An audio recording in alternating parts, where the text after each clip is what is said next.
મિત્રો 90% લોકોએ તો આ વસ્તુ જોઈ પણ નહીં હોય. હું આજે એક એવી દુર્લભ વસ્તુ તમને બતાવું છું. આપણે ઘરે કોઈ પહેલાના જમાનામાં આજથી 100 વર્ષ પહેલા આપણે ઘરે કોઈ માંદું પડતું ને તો વૈદ્ય આવતા, બરાબર. કોઈ વૈદ્ય આવે આપણે ઘરે તો એની સાથે એક પેટી હોય છે, મતલબ દવાની પેટી. જો હું તમને બતાવું છું, અને આ દુર્લભ વસ્તુ છે, આ ખજાનો છે મિત્રો, આપણી પ્રાચીન સંસ્કૃતિનો આ ખજાનો છે.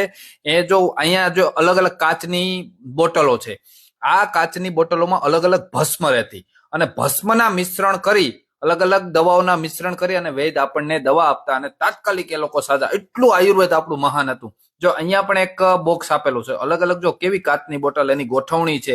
આ પેટી લગભગ ઘણા લોકોએ નહીં જ જોઈ હોય. અહીંયા પણ એક નાનો એવો લોક આપ્યો છે, જો હું તમને બતાવું છું. એ લોક ખોલો એટલે એક અલગ પ્રકારનું બોક્સમાં પાછા દુર્લભ વનસ્પતિને ભસ્મ જોવા મળે છે. મિત્રો, આ આપણી સંસ્કૃતિ છે, આપણો વારસો છે, અને આ વિડીયોને જરૂર શેર કરજો એટલે દરેક લોકો જોઈ શકે, બરાબર. આપણું આયુર્વેદ કેટલું મહાન હતું એ લોકો જાણી શકે. ખૂબ ખૂબ આભાર મિત્રો.